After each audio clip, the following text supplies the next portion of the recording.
Gog, Magog et démagogue. Cette idée de conférence ou d'analyse que je propose sur ce sujet, je vous avoue que ce n'était pas très présent dans mes préoccupations actuelles qui sont plus d'ordre philosophique, politique, géopolitique et spirituel. Les questions autour de la fin des temps, du Dajjal, des mythes qui sont autour des questions eschatologiques, je les avais traitées il y a à peu près 2 ans dans des longues vidéos que j'appelle des vidéos d'approfondissement que l'on peut retrouver sur ma chaîne YouTube. Et pour moi, il s'agissait de passer à autre chose. Pourquoi ? Parce que j'avais l'impression que les discussions entre les musulmans n'en finissaient jamais, que chaque génération reprenait des questions qui avaient été traitées par des générations précédentes et qu'il y avait une forme de, comment dire, de va-et-vient sur les mêmes sujets qui n'étaient jamais réglés. Et quelquefois, même pour une personne quand on atteint un certain âge ou qui avons été plongés dans le débat scientifique et intellectuel musulman depuis son plus jeune âge, eh bien, on se rend compte que ce sont les mêmes sujets qui sont traités, sans que, au fond, le travail fait par les savants et les recherches profondes qui ont été faites à un niveau très élevé de recherche n'atteignent au fait le discours général et la conscience des musulmans à travers les prédicateurs, les imams, les responsables d'associations, les familles autres, etc. Et donc, du coup, on a l'impression qu'on revient toujours au même sujet, aux mêmes questions, mais dans une incapacité de la conscience musulmane à pouvoir irriguer, à faire alimenter sa conscience, irriguer son esprit des nouvelles données ou des recherches beaucoup plus approfondies que les anciens ou les savants auraient pu faire.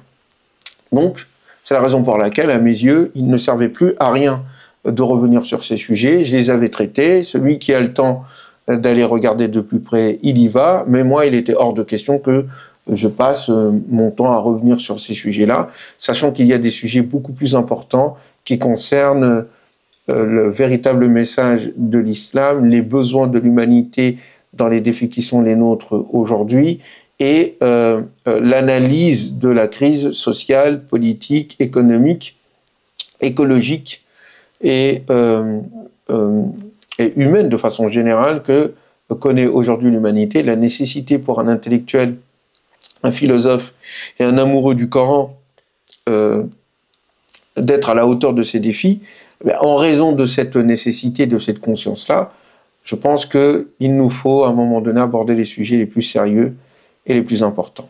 Donc, vous allez me dire, mais Ousmane, pour quelle raison donc tu reviens sur ce sujet ? Je reviens sur ce sujet parce que je me rends compte qu'un certain nombre de personnes utilisent la question de l'eschatologie et donc de la question de Gog et Magog comme une grille de lecture pour comprendre la géopolitique contemporaine et fonder en conséquence, à partir de cela, des stratégies. Et lors de ma dernière, de mon échange avec le frère Youssef Hindi, hafizahullah, je pense que vous l'avez tous regardé, la question de l'eschatologie était arrivée. J'avais essayé d'éviter le sujet parce que le sujet c'était le clash des civilisations, la fin de l'histoire et le clash des civilisations. Mais on y est arrivé. À un moment, j'avais indiqué que pour moi, ceux qui utilisaient l'eschatologie comme un moyen d'interprétation et de compréhension du monde contemporain et de ses enjeux étaient, à mes yeux en tous les cas, problématiques. Ils étaient problématiques à 2 points sur 2 points. Le premier point, c'est de faire régresser au fait l'islam vers les interprétations judéo-chrétiennes qui elles-mêmes sont des reprises des mythologies mésopotamiennes que le Coran était justement venu déconstruire. Ça, c'est un premier point. Et deuxième point, cela aveuglait en réalité la prise en compte. Enfin, cela aveuglait notre regard quant aux véritables enjeux et ne nous donnait pas une connaissance des réalités politiques, géopolitiques, civilisationnelles, et ne nous donnait pas une grille d'interprétation, il faut le dire, mais une grille d'interprétation qui s'appuie sur des lois, les lois de la création, les lois de la nature, les lois de l'histoire, telles que le Coran nous l'a demandé à plusieurs reprises, j'y reviendrai tout à l'heure.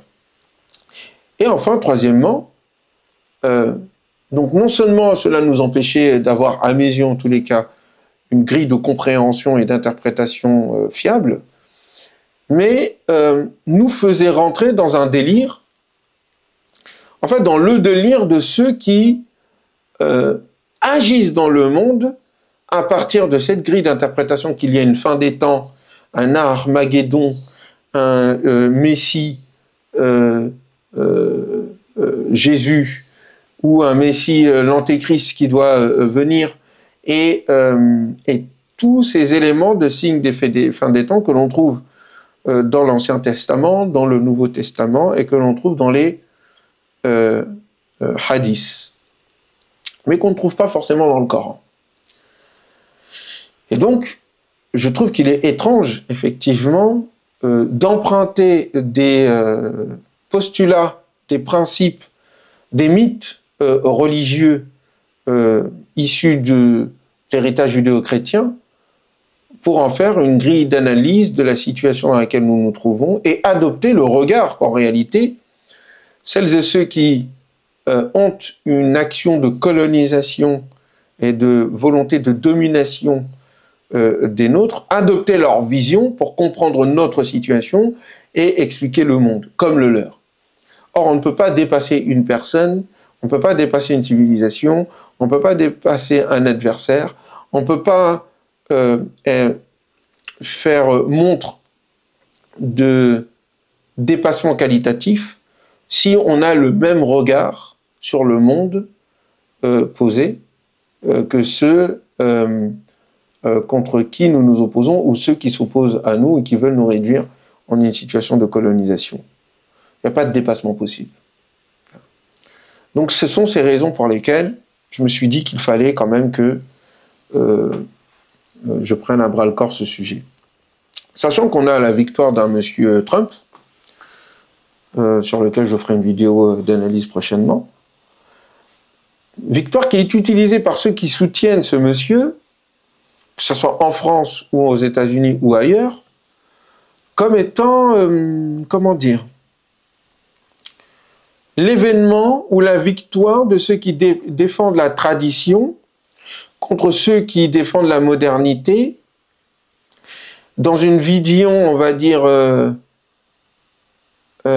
extrême droite judéo-chrétienne, identitaire, qui s'oppose à une vision dite progressiste, moderniste, qui prônerait, du point de vue de ceux qui s'opposent à eux, la déconstruction de la famille, la destruction des sociétés et la réduction spirituelle des individus. Donc on a ces deux camps qui s'affrontent en Occident, et vous avez les nôtres. Je parle de ceux qui ont subi la colonisation, africains, maghrébins, musulmans, et ceux qui sont ici des anciennes colonies, en réalité, en France notamment, mais ailleurs. Vous avez des gens qui, par dégoût de ce que leur a fait subir de colonisation et de domination, ceux qui prônaient les valeurs libérales de démocratie, de droits de l'homme, etc., par dégoût vis-à-vis de cela, après qu'ils aient cru en eux, ils basculent dans le camp de ceux qui s'opposent à eux au nom de ce qui existait avant la modernité, d'anciens régimes, de traditions, de visions tout aussi hiérarchisantes de la société, de l'humanité. En oubliant qu'il y a un dénominateur commun entre les gens de gauche dite progressistes et les gens de droite dite identitaires dans leurs extrémismes qui s'expriment, qui font le plus de bruit. bien, il y a un dénominateur commun qu'il faut savoir trouver. Et à mes yeux, la gauche colonisatrice et la droite colonisatrice, celle-ci au nom des valeurs universelles républicaines, celle-là au nom de la supériorité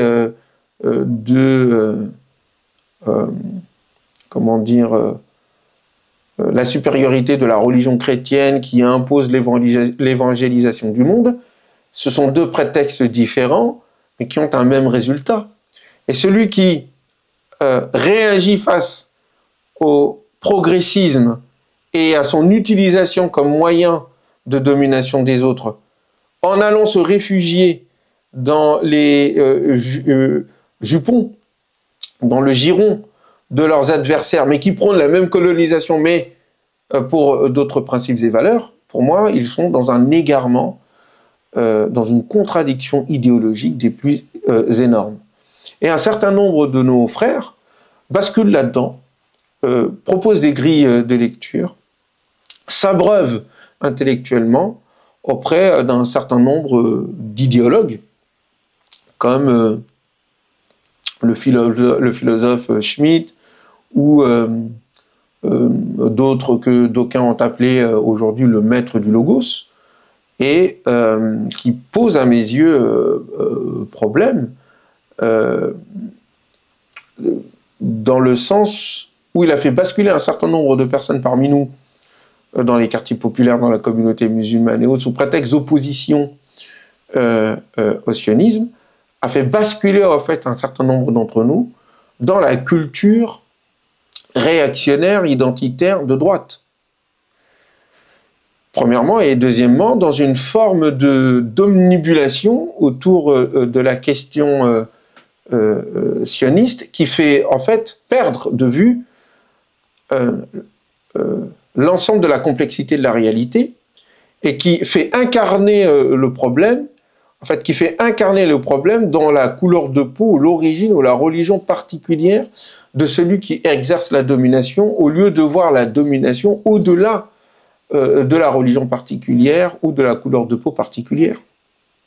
C'est pas la couleur de peau particulière ou la religion particulière ou l'idéologie et l'interprétation de ceux qui dominent, leur interprétation de la religion qu'il faut prendre en considération pour attaquer en fait la dite religion, dans une forme d'omnibulation qui ne fait pas sortir ces personnes-là, les jeunes notamment, vers le haut, dans une capacité d'analyse beaucoup plus profonde, et surtout, le fait d'être tout le temps en réaction les empêche d'être en situation de proposition. Je parle bien sûr d'Alain Soral, je ne vais pas tourner autour du pot. Je pense qu'il faut à un moment donné qu'on fasse un travail de bilan sur ce que ce monsieur a proposé, mais un bilan critique dans le sens philosophique du terme, hein.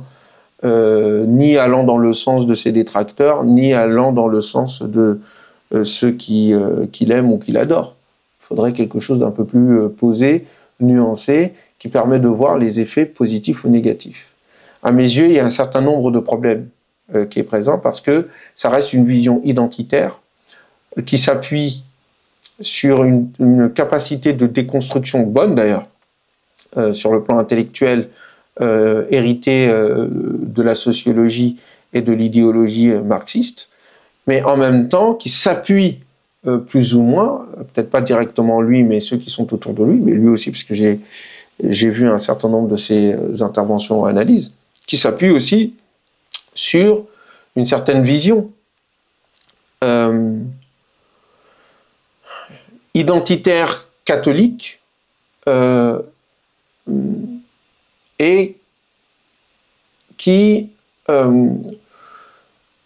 mes yeux en tous les cas, essaye de faire du contre-modèle, ou plutôt du modèle d'avant la modernité, le modèle, la tradition en l'occurrence, le modèle qui doit revenir et par laquelle nous devons combattre la modernité. Vous connaissez mes positions là-dessus. À mes yeux, il s'agit de ne pas être dans la tradition, ni d'être dans la dans la modernité. Il s'agit de dépasser tout ça en prenant les éléments positifs de l'un et de l'autre à l'intérieur d'un cadre de pensée cosmique universel que j'appelle la religion, c'est que le Coran m'inspire. Et c'est là, je crois, que se trouve à mes yeux le problème, la panne intellectuelle de celles et ceux qui vont dans ce sens-là. C'est-à-dire qu'ils n'ont pas la capacité de proposer un dépassement. Ils sont soit dans l'adhésion au monde actuel tel qu'il est, soit ils sont dans la nostalgie, en réaction à ce monde tel qu'il est, en nostalgie vis-à-vis d'un passé qui serait meilleur et par laquelle on ne peut que détester ou vomir ou être en situation juste de réaction, mais pas de proposition par rapport à l'ordre des choses. Et dans ce cadre-là, je pense, à mon avis, et Dieu est le plus savant, que les grilles, le cadre de lecture emprunté à la vision judéo-chrétienne pour interpréter le monde dans lequel nous nous trouvons pose problème. Je l'ai indiqué dans le débat que j'ai eu avec Youssef Indy, quand je disais que pour moi, utiliser la question du Béhémoth ou la question du Léviathan pour interpréter les différents pays et les essentialiser en réalité dans des cadres ontologiques particuliers qui font qu'ils sont naturellement ceci ou ils sont naturellement cela me pose problème. Venons-en à Gog et Magog. Puisque ce milieu-là est très attaché, ou plutôt très influencé, sur le champ musulman, par une certaine lecture, mais par imitation avec ce que font les juifs et les chrétiens. Les juifs et les chrétiens d'extrême droite, notamment, ou identitaires, ou de droite, vont utiliser l'eschatologie judéo-chrétienne comme une grille d'interprétation qui permet de comprendre le monde, voire de proposer des politiques en conséquence, de justifier des politiques. On va massacrer par exemple les Indiens en disant que nous sommes le peuple élu et que l'Amérique que nous venons de découvrir, qui n'était pas l'Amérique, est notre terre promise et qu'il est donc tout à fait normal de massacrer les Indiens comme Josué avait massacré les populations pour installer, à l'époque, selon la Bible, selon la Torah, pour forcer l'installation des enfants d'Israël. Et donc on va faire le même travail pour justifier un certain nombre de politiques ou essayer d'interpréter un certain nombre de dynamiques du monde. Et moi je pense que nous les musulmans, nous devons utiliser le Coran universel qui n'est pas fondé sur des mythes et qui nous donne une vision du monde. Ce n'est pas des mythes, c'est une vision du monde fondée sur une obligation que nous donne le Coran de comprendre les lois qui se trouvent dans le fonctionnement de la création, nature et histoire. Et donc vous avez un frère comme Imran Hussein, le cheikh, Hafizahullah, mais avec lequel je ne suis pas d'accord. Et si je devais me laisser aller par rapport à ce que je pense vraiment, j'aurais des mots très très durs. Et vous avez donc cet homme-là qui nourrit l'interprétation judéo-chrétienne, mais à la sauce musulmane. Et qui va donc être utilisé, qui va utiliser plutôt les hadiths du prophète, attribués au prophète alayhi salatu wassalam sur la fin des temps, et des passages du Coran, qui ne parlent pas explicitement, mais qui vont être réinterprétés de sorte de produire une production identique d'interprétation eschatologique sur le monde dans lequel nous nous trouvons aujourd'hui. Et ça, moi, ça me pose problème.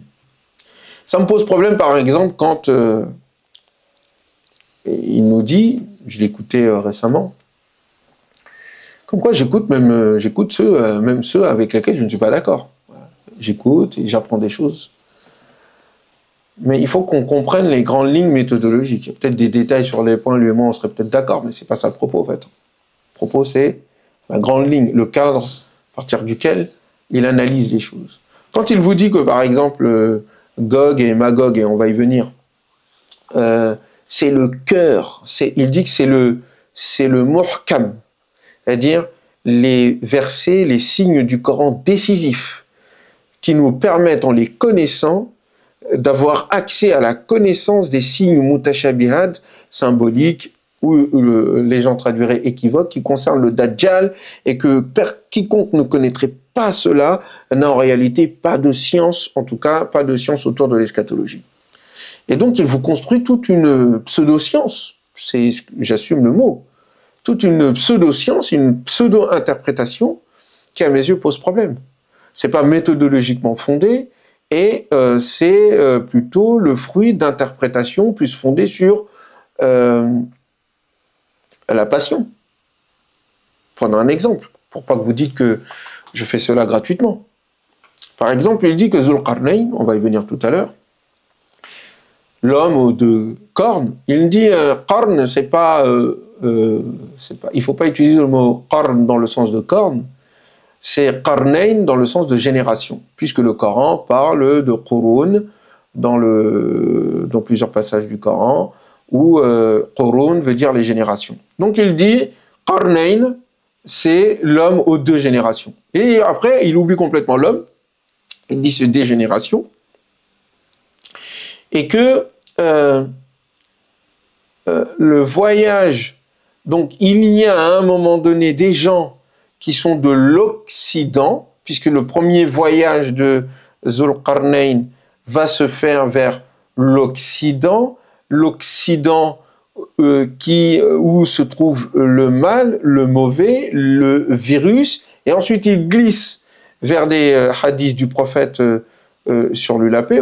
On attribue ces hadiths-là au prophète sur l'Ulapé pour revenir à la question de Gog et Magog qui vont encercler, qui vont envahir la terre, encercler Jérusalem, et que ils vont tous mourir. Et donc ils vont mourir de quoi? Ils vont mourir des virus qu'ils ont eux-mêmes créés. Et il y a donc des virus qui sont créés par ces gens-là pour tuer les gens, et ils vont être tués eux-mêmes par ces virus-là, après qu'ils aient tué tout le monde et qu'ils décident de pointer leurs flèches vers le ciel, et il va dire que les flèches, en fait, ce sont les missiles.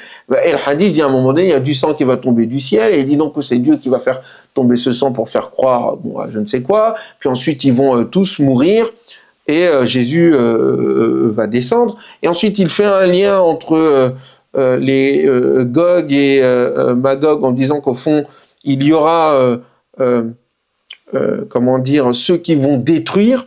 Et cette destruction, c'est celle de l'Occident. Donc, il fait un lien entre le voyage de Zulqarnayn, où il va devoir combattre vers l'Occident. Le Coran dit là où le soleil se couche. Il fait un parallèle entre ça et l'Occident. Genre l'Occident, l'Europe, les États-Unis et tout ça, etc., qui sont les porteurs du mal. Et qu'à un moment donné, ceux qui vont devoir résister à cela... Alors après, il parle de Poutine. Il dit que oui, Poutine sera content d'entendre cela. Donc, ceux qui vont sauver, ceux qui vont venir à un moment donné résister à ce grand mal qu'est l'Occident, c'est les gens qui sont plutôt du côté de l'Orient et de l'extrême Orient. Après, il dit ouais, mais il risque de pas être content parce qu'en réalité, c'est aussi, il le dit pas que c'est les Chinois, mais il y a quelque chose qui va dans ce sens-là pour ensuite venir à un moment donné, ou après, quand ils se seront tous entretués, Jésus va descendre et venir, et puis il y a une armée qui va l'aider, c'est l'armée des musulmans, etc. Et donc, il dit que Gog et Magog sont déjà là, puisque à un moment donné, il y a des virus qui ont eu lieu, il y a des... des invasions qui ont eu lieu, des destructions ont eu lieu, de sorte que il nous faut comprendre et saisir par là que Gog et Magog est déjà là, que la chose a été déjà faite, et que au fond, parce qu'on comprend rien, mais que en fait Gog et Magog c'est en fait l'Occident. Vous pouvez taper Gog et Magog, Imran Hussein, il rentrera dans tous ces détails. Donc, il faut que nous nous mettions d'accord sur un certain nombre de points méthodologiques. Et de ne pas prendre donc des élucubrations et des superstitions qui ont été religionnisées pour réinterpréter le monde dans le sens, comment dire, d'une sorte de fantasme eschatologique et religieux, qui appuie, qui va toujours dans le sens de la guerre, hein, qui va toujours dans le sens de la destruction, qui va toujours dans le sens de l'opposition, qui va toujours dans le sens d'une essentialisation d'un certain nombre de personnes ou de groupes humains, ou de façon, comment dire, destinée, fatale, ils doivent arriver à cela. Donc sur le plan méthodologique, pour ce qui concerne le Coran, vous voulez comprendre le Coran, il y a 3 cadres qu'il faut prendre en considération, tels que le Coran nous le demande, ou 3 principes. Le premier point, s'en tenir à ce qu'il dit. Ce qu'il dit est clair. Ce qu'il n'a pas dit, c'est qu'il n'a pas voulu le dire, et donc il n'y avait pas un intérêt à ce qu'il soit dit.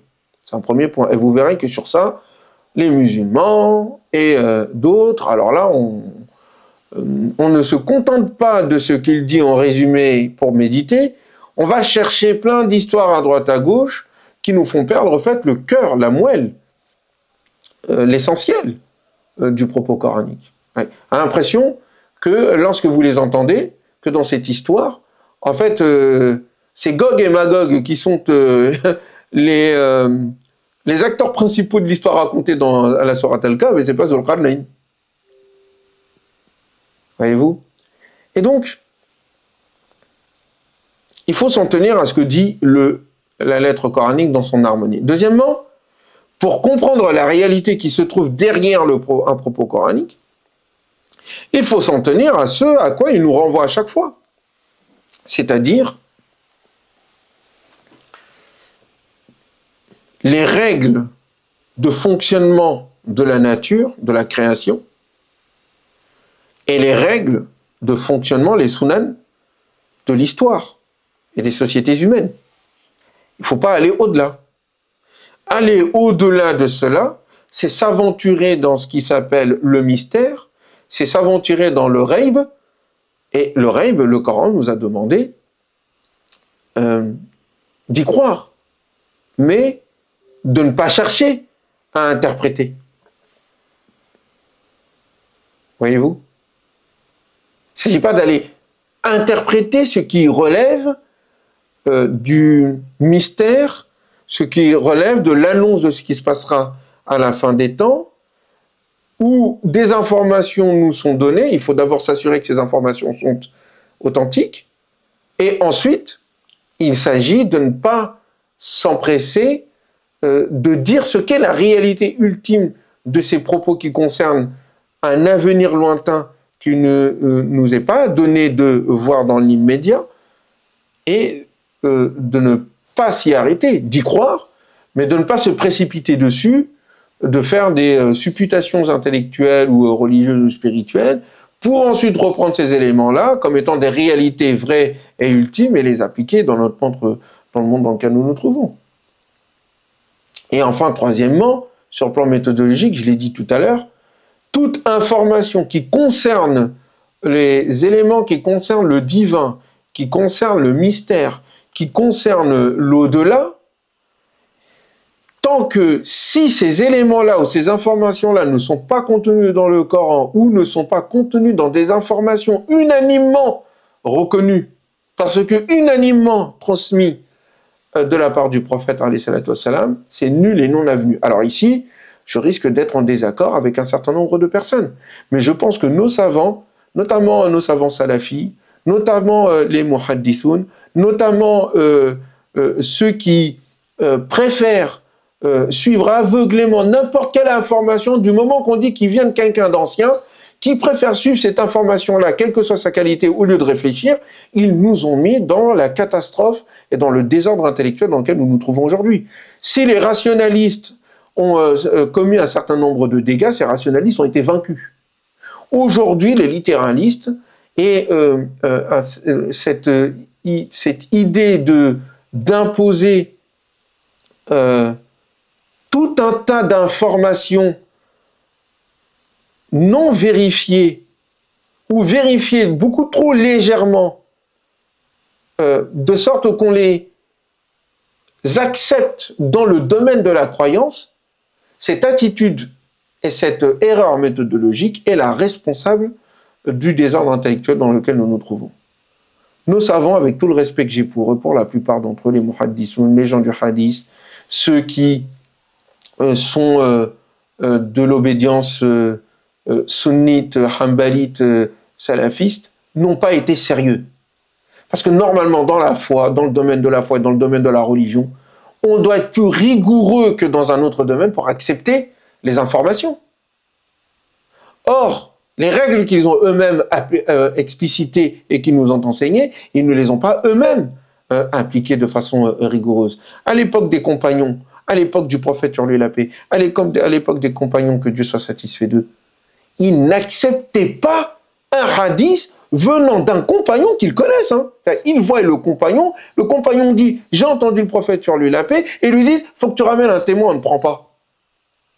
Faut que tu ramènes un témoin, sinon on ne prend pas. » Et il y avait certains qui étaient menacés par Omar de se faire frapper si jamais ces derniers n'assumaient pas ou ne venaient pas avec un témoin, parce que tu ne peux pas à un moment donné fabriquer un propos, l'attribuer au prophète alayhi salatu wassalam, ou dire à un moment donné que j'ai entendu le prophète sur lui la paix, et laisser les gens accepter, faire entrer cela dans la religion, sans qu'il y ait une rigueur. Dans le domaine de la foi, je sais qu'il y a plein de gens qui ne seront pas d'accord avec moi ici, mais comprenez au moins mon principe méthodologique, discutez avec moi sur ce principe-là, et ensuite on pourra se mettre d'accord sur le reste, ou pas. Mais dans le domaine de la foi, une information qui est rapportée par une personne ou deux personnes ne peut pas être acceptée. Parce que la foi doit être fondée sur la certitude, pas sur l'équivoque, pas sur la prépondérance, les zanniyettes, non. C'est vrai à 100%, sinon on ne l'accepte pas. Or, la plupart des hadiths qui vous parlent de Gog et Magog et tout ça, il y a des superstitions, beaucoup. Il y a des hadiths qui sont faibles, d'autres qui demandent à être interprétés, qui peuvent être dites authentiques selon les critères des muhaddithoun, mais qui demandent à être vérifiés, mais qui en aucun cas n'arrivent au niveau de la certitude qui permet de s'assurer de la véracité de l'interprétation et du propos attribué au prophète Mohammed sur lui la paix, comme devant interpréter les passages du Coran que nous allons lire tout de suite. Ça, ces éléments, l'introduction est un peu longue, mais c'est nécessaire. Parce que c'est parce que intellectuellement et méthodologiquement, on n'est pas armé que l'on croit en tout et n'importe quoi. Il y a tout et n'importe quoi qui peut rentrer dans notre esprit, des contradictions pas possibles, et nous, ça ne nous dérange pas. Parce qu'on ne nous a pas enseigné à être rigoureux méthodologiquement. On ne nous a pas enseigné à être rationnel. Du moment que c'est dit, après tout, Dieu est capable de tout, il faut l'accepter. Est-ce que Gog et Magog, ce sont des petits monstres qui vivent en dessous de la terre? Il y a des savants qui l'ont dit. Même des gens du XXe siècle, qui sont au centre de la terre et qui vont sortir un jour et se mettre à envahir la terre. Qu'est-ce que c'est que ces histoires? D'autres qui vont vous dire que Zulqarnayn, on verra plus tard, hein, c'est Alexandre le Grand. D'autres vont dire c'est pas Alexandre le Grand, c'est un ange. Mais un ange qui est né d'être humain. Et puis c'est une personne qui est partie conquérir d'autres planètes. Et ils vous disent ça. Ils disent les 3 voyages que Zulqarnayn aurait réalisés, ce sont en fait des voyages interstellaires. Tout ça, c'est pas sérieux. Et encore une fois, les mythes anciens, comme les mythes modernes, indiquent tout simplement la faiblesse de l'esprit et la rigueur intellectuelle et l'analyse sérieuse du Coran, en lien avec ce que nous connaissons de l'histoire, et faire donc de la recherche historique profonde, en s'appuyant sur les différents indices qui existent déjà dans le Coran, et en lien avec les lois et règles de la nature qui ne changent jamais, puisque ce sont les règles divines. Très bien. Oui, la température est très... apparemment, c'est des animaux très solides, mon cher Saïf. Donc, je sais pas qui est parti les voir là-bas pour indiquer que ces monstres existaient. Venons-en maintenant au passage. du Coran. Essayons d'en comprendre le propos. Mais avant d'aller plus loin, est-ce que tout ce que je viens de dire, c'est clair?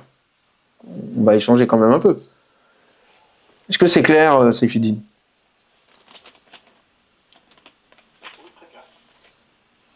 Les amis, est-ce que c'est clair pour les autres? Très bien. Eh bien, je vais vous proposer de lire ces deux passages où on parle de Gog et Magog. Et vous verrez qu'en réalité, Gog et Magog sont juste cités 2 fois dans le Coran. 2 fois! Et il n'en dit pas plus. Regardons ce qu'il dit dans la sourate Al-Kahf, la sourate 18, dans le signe 84. Je vais lire la traduction de Maurice Gloton. Comme ça m'évitera de me perdre dans mes propres traductions. Inna makanna lahu fil ard. Donc, avant cela, on t'interroge au sujet de Dhul Qarnayn. Wa yas'alunaka 'an Dhil Qarnayn. Dis, sa'atlu alaykum minhu dhikra. Je vais vous transmettre un récit le concernant. Nous, Dieu, makanna lahu fil ard, nous lui avons donné autorité sur terre et nous lui avons accordé un moyen d'accès subtil à toute chose. Hatta idha balagha maghrib ash-shams. Fa'atba'a sababa, alors il suivit un moyen d'accès subtil.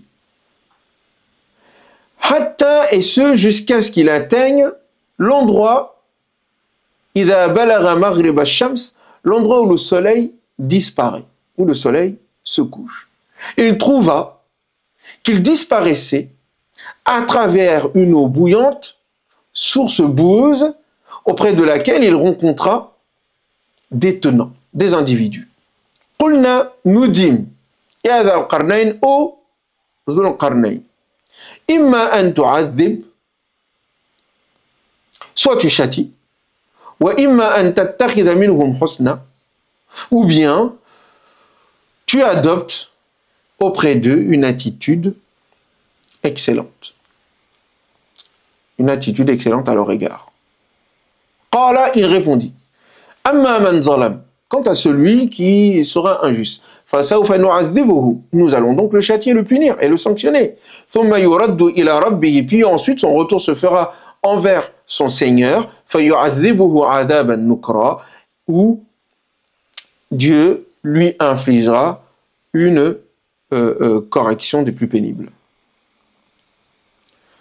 Wa amma man amana, et quant à celui qui a la foi, wa amila saliha, et qui fait le bien, falahu jaza'anil husna, il aura une récompense des plus excellentes.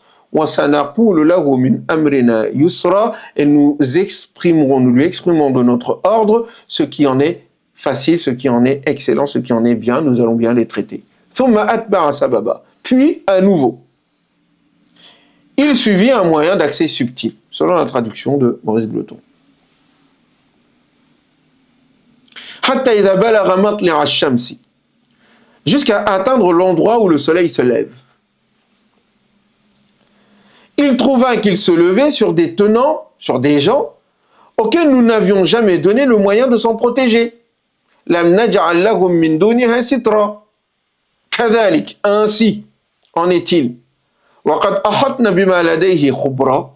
Et certes, nous embrassions l'expérience qu'il détenait intimement. Toujours selon la traduction de Maurice Gloton. Puis, à nouveau, une troisième fois, il suivit un moyen d'accès subtil, sababa. Hatta, jusqu'à atteindre 2 contreforts, en contrebas desquels il trouva des tenants, des individus, des peuples qui ne comprenaient presque aucun dire. La yakaduna yafqahuna qawla. Qalu, ils dirent, ya Dhul Qarnayn, ô détenteur des 2 cornes. Inna Ya'juj wa Ma'juj. Vois-tu, Gog et Magog, mufsiduna fil ard, sèment la corruption sur terre. et la destruction. Fahel naj'al laka kharaja. Nous mettrons-nous à contribution pour toi afin que tu établisses un barrage entre nous et eux. Ala an taj'ala baynana wa baynahum sadda. Qala, il répondit, ma makkanni fihi rabbi khayrun fa'a'inuni. Ce que mon Seigneur m'a accordé de pouvoir et de puissance et d'établissement sur terre est bien meilleur que ce que vous pouvez me proposer. Assistez donc moi avec efficacité afin que je mette un rempart entre vous et eux. Atouni zubar al-hadid. Apportez-moi donc des blocs de fer. Quand alors il eut mis à un niveau l'espace entre les deux parties escarpées, les deux montagnes, il dit, ou les deux parties de la montagne, il dit, Unfuru, soufflez-y jusqu'à ce que le fer devienne feu. Il ajouta, apportez-moi du cuivre fondu pour que je le déverse sur lui.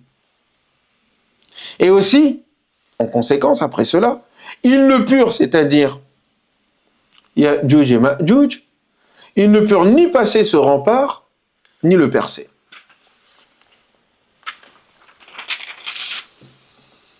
Qala, il répondit.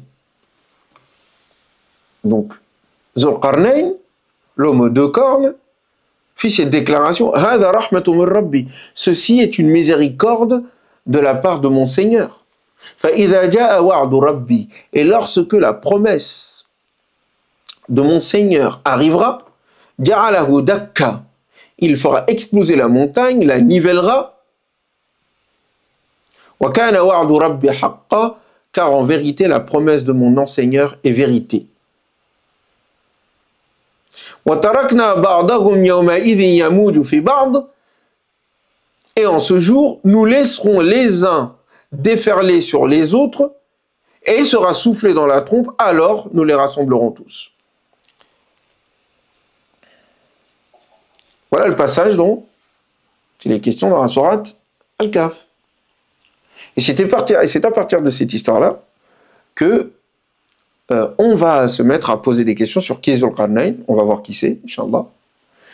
Qui sont les Ya'juj et Ma'juj? C'est des monstres? Est-ce que c'est des choses? Est-ce que c'est des êtres humains?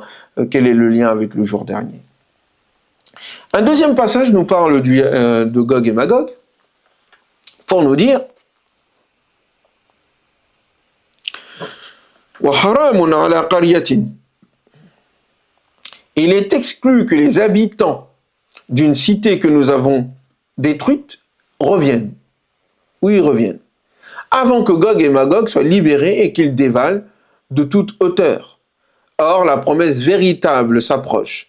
Alors les regards de ceux qui ont défié, qui ont dénié, se fixent avec stupeur. Malheur à nous! Nous avons certes été imprévoyants à son égard pour le jour dernier. Plus même, nous sommes enténébrés d'injustice. Toujours selon la traduction de Maurice Gloton. Donc vous voyez, ce sont ces deux passages où on parle de Gog et Magog. Normalement, si on était sérieux avec le Coran, eh bien, on aurait dû s'en tenir à ce qu'il dit. C'est-à-dire que le plus important dans l'affaire, c'est pas qui est Zulqarnayn en réalité. C'est la manière dont Zulqarnayn nous est décrit. D'ailleurs, nous sommes dans la sourate Al-Kahf. Cette sourate est composée d'un certain nombre d'histoires que beaucoup ont critiquées. Certains sont partis jusqu'à dire que la sourate Al-Kahf est la preuve que le prophète Mohammed, sur lui la paix, en fait, colportait des mythes locaux qui existaient dans le pourtour mésopotamien et qu'il a intégré dans le Coran. On parle de l'histoire des 7 dormants, les gens de Al-Kahf, on parle de l'histoire de Moïse et d'Al-Khidr, et on parle de Zulqarnayn, etc., de Gog et Magog. Ça, c'est pas sérieux. Mais regardons la structuration de la sourate. Vous avez la sourate après une introduction autour du Coran du jour dernier et du fait que le prophète, sur lui la paix, est empli de tristesse quant à la façon dont son peuple refuse de l'écouter, quand on refuse de son peuple de l'écouter, on a l'histoire des jeunes de la caverne. Ensuite, on a une parabole qui y est donnée, la parabole de le détenteur de jardin, de richesse, face à un autre qui est pauvre. Et une discussion, un débat a lieu, où vous avez celui qui représente la richesse, pense que sa richesse lui donne une supériorité vis-à-vis de celui qui n'a pas de richesse, jusqu'au moment où, au fond, il perdra sa richesse, son jardin sera ruiné, et montrant ainsi la réalité de cette vie d'ici-bas. Mais vous avez surtout la deuxième histoire qui est racontée, c'est l'histoire d'Iblis, qui refuse de se prosterner devant Adam, alors que les anges vont obéir à l'ordre de prosternation. Et il est demandé, et la question est posée aux êtres humains, est-ce que vous allez le suivre, lui et sa descendance, alors qu'ils sont pour vous des ennemis jurés?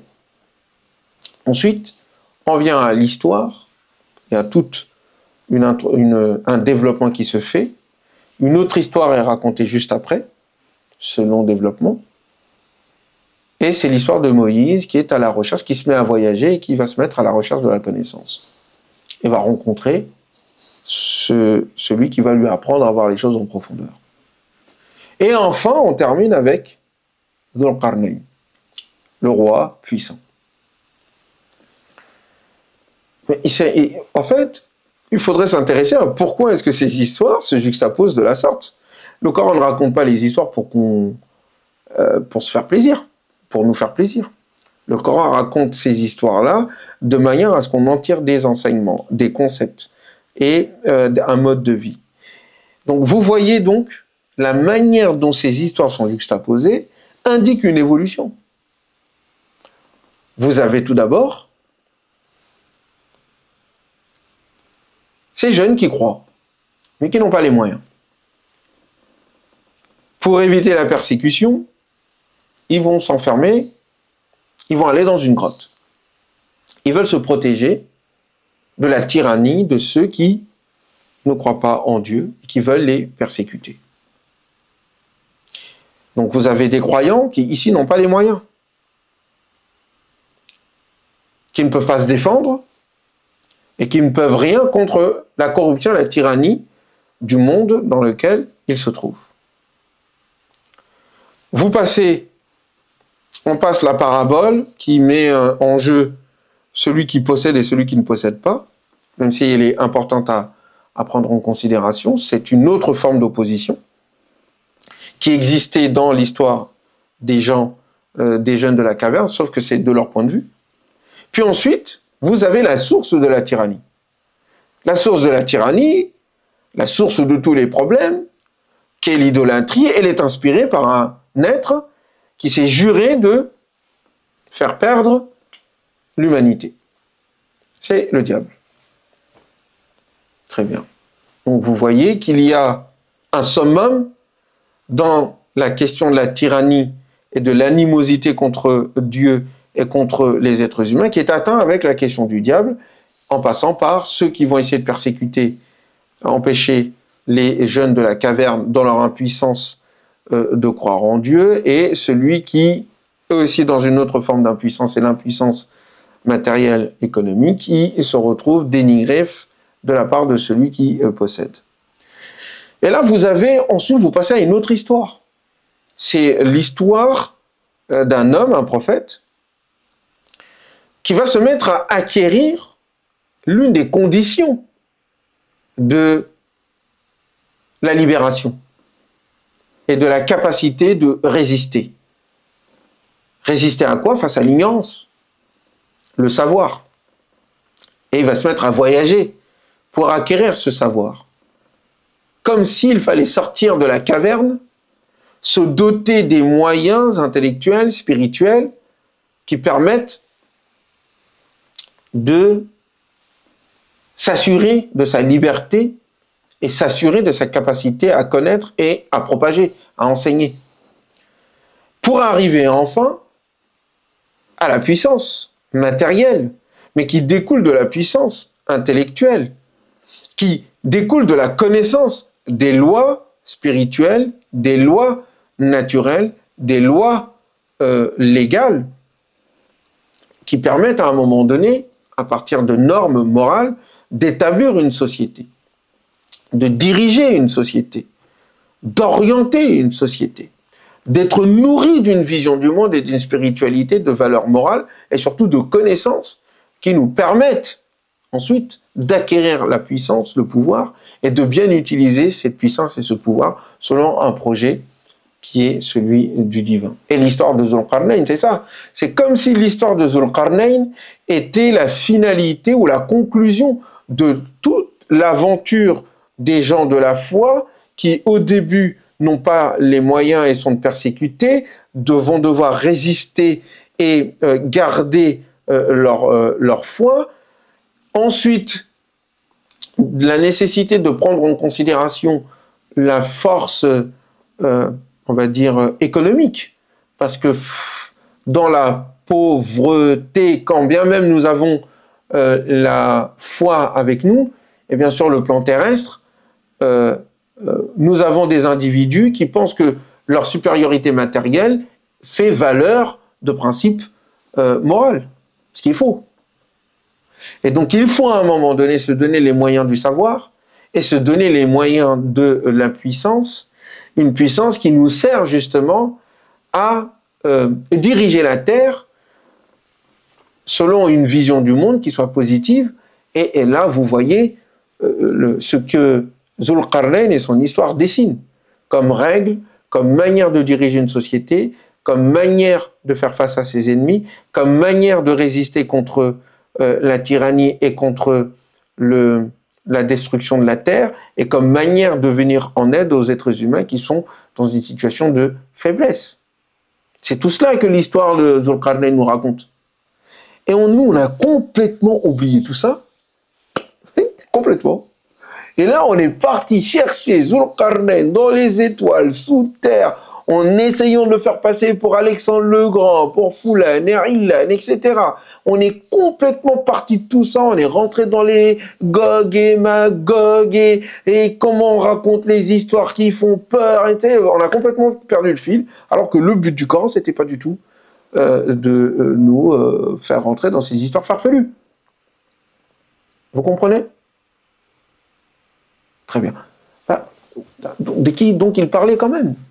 Mais vous voyez déjà qu'il suffisait de se poser, de lire ces passages-là, dire, il y a 3 voyages, on va y venir, pourquoi est-ce qu'il dit, il t'interroge, qui interroge ? Le prophète sur lui la paix. Et il y a un savant qui s'appelle Aboul Kalam Azad, c'est un indo-pakistanais, qui, à ma connaissance, et selon le témoignage de beaucoup de spécialistes, a fait la meilleure recherche durant le XXe siècle dernier, la meilleure recherche sur cette question qui a donné les réponses les plus satisfaisantes. On va y venir. Mais déjà, le fait de parler de Zulqarnayn et la manière dont il a dirigé, le fait qu'il aille protéger ses frontières, qu'il soit en face d'ennemis qu'il faut à un moment donné combattre, mais qu'il veut juger selon la justice, le fait qu'il vienne en aide aux populations, qui lui propose de le payer et lui refuse cet argent en s'appuyant sur ce que Dieu lui a déjà donné. Le fait d'utiliser son esprit, d'avoir les moyens, c'est-à-dire de comprendre les causes, al-asbab, sabab, que notre ami Maurice Goton a traduit, comment il l'a traduit ? Une voie de subtilité, j'ai oublié comment je l'ai traduit. Oui, un moyen d'accès subtil. Bon, on verra pourquoi il traduit les choses ainsi. Mais c'est donc quelqu'un qui est établi sur terre, qui étudie les causes, qui est un voyageur, qui soutient les plus faibles, qui combat l'injustice et qui, même face à ses ennemis, fait preuve de justice.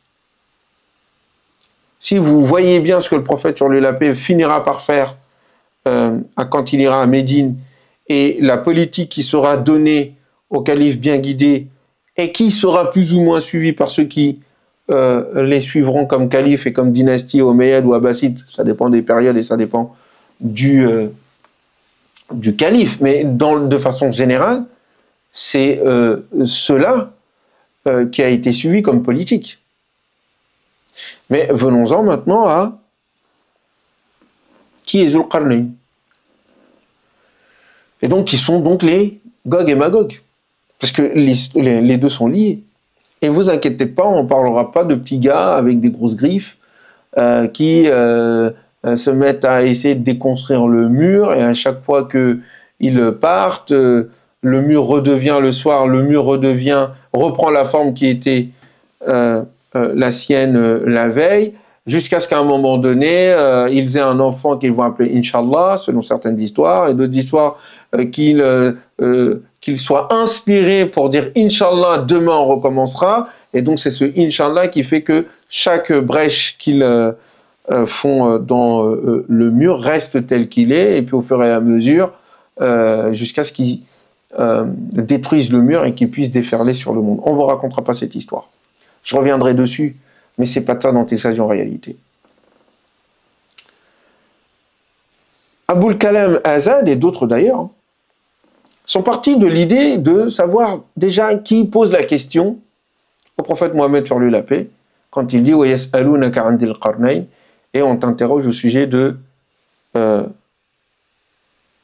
celui qui est doté de 2 cornes. Donc vous comprenez que je ne suis pas du tout d'accord avec l'interprétation de Amr al-Hussein pour dire que Qarnayn ici c'est 2 générations, une génération ancienne, une génération c'est la présente, et puis ça annonce la fin des temps qui viennent, avec l'Orient et l'Occident qui s'affrontent, etc. Je ne suis pas du tout d'accord avec ça, parce que c'est pas fondé au fait. C'est une interprétation qui n'est pas fondée sur l'histoire, fondée sur les propos coraniques ou fondée sur les règles de la nature. Donc, il y a des hadiths qui indiquent qu'il s'agit des Juifs qui posent la question au prophète Mohammed sur lui la paix. Dans certaines versions, la question est posée par les Juifs à travers les Quraysh, puisque les Quraysh vont voir les Juifs en disant « Vous êtes détenteurs de livres, aidez-nous par rapport à cet homme qui se prétend être prophète. » Et il lui dit, s'il répond à un certain nombre de questions que nous vous demandons de lui poser, s'il y répond, c'est qu'il est prophète de Dieu. Parmi ces 3 questions, il y a qui est Zulqarnayn. Les 2 autres questions, c'était qu'est-ce que l'esprit et qui sont les 7 dormeurs ou les gens de la caverne. Et la 3e question, c'est qui est Zulqarnayn, selon ce hadith.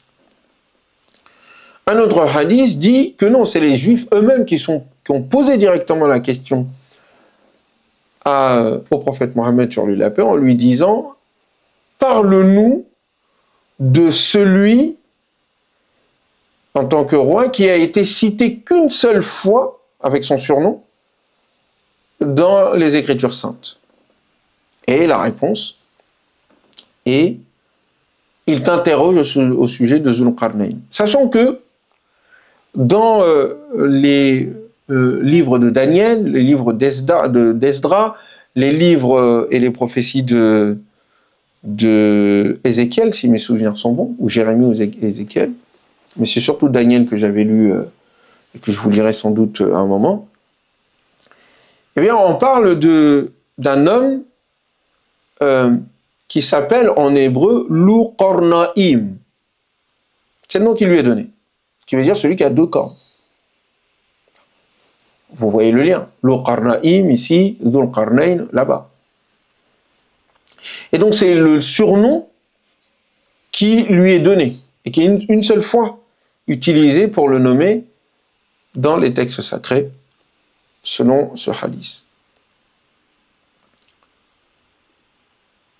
Très bien. Et donc, le lien que Aboul Kalam Azad va établir, c'est que c'est forcément en lien avec l'histoire des Juifs.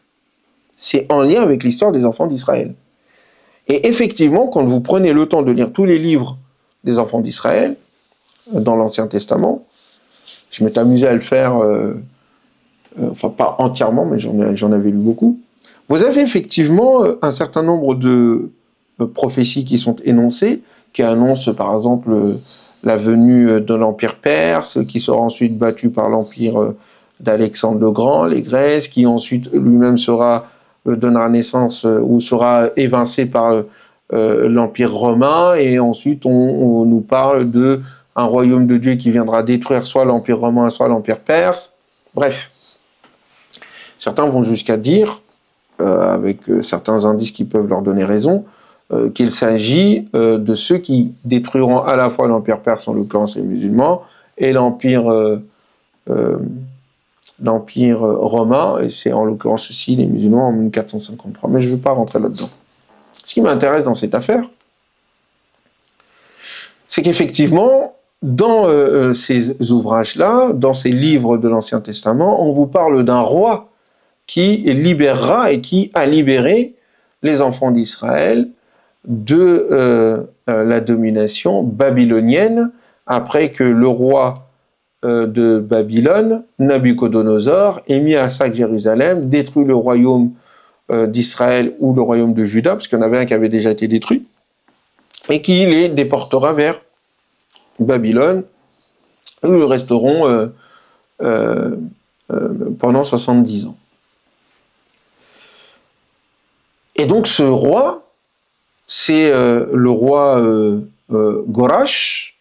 Korash, ou Cyrus, c'est le nom que leur a donné les Grecs et les Latins, qui régnera entre 559 avant Jésus-Christ jusqu'à 530 avant Jésus-Christ.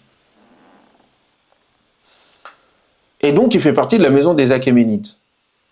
Et ce roi est nommé par Dieu dans ses différents écrits des prophètes anciens d'Israël comme étant le Messie, un Messie. Sa gloire est chantée. Il est reconnu comme étant un serviteur de Dieu. Et quand vous voyez ce qui est indiqué, le Coran nous dit qu'il va voyager tout d'abord.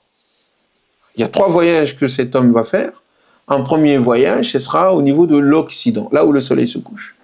Deuxième voyage, c'est là où le soleil se lève. Troisième voyage, c'est là où il y a 2 monts ou montagnes qui s'opposent.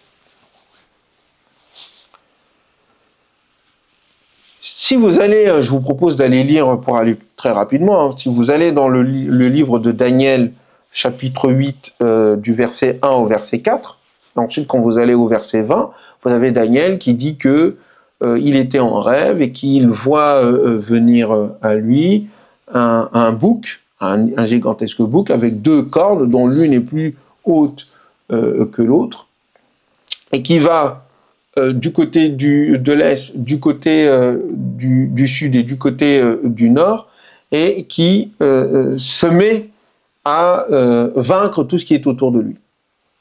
Et il dit ensuite, il y a un autre animal, donc j'ai oublié donc c'était un bélier, pardon. Donc il y a un bélier à 2 cornes, et ensuite il y a un bouc à 1 corne qui viendra l'attaquer et le défaire et le tuer. Et donc il décrit son rêve, il interprète son rêve au chapitre 20, où il dit au fait, le bélier aux 2 cornes, c'est le royaume de Mède et le royaume de Perse qui seront unifiés entre les mains du roi Cyrus. C'est le premier point. Mais cet empire-là, Perse, va donc, Médo-Perse, va à l'Occident vaincre ses ennemis, à l'Orient vaincre ses ennemis, et il y a une petite erreur d'ailleurs dans la description faite dans la Bible, parce qu'il parle du nord, du sud et de l'ouest, mais il ne parle pas de l'est. Et là, c'est ce que le Coran va corriger.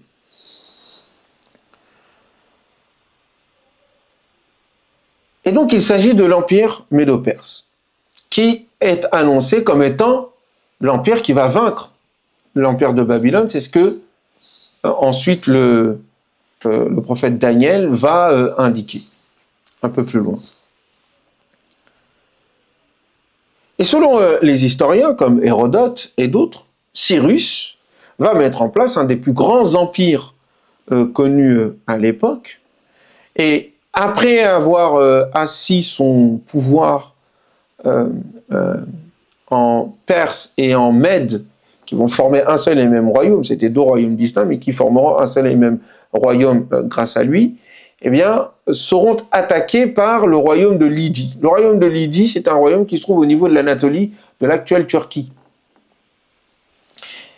Et selon les historiens, donc, à un moment donné, le roi de Lydie, après avoir consulté un certain nombre d'oracles, notamment l'oracle de Delphes, on dira donc à ce roi, Crésus donc, que son attaque mettra en place un nouveau royaume et en détruira un autre.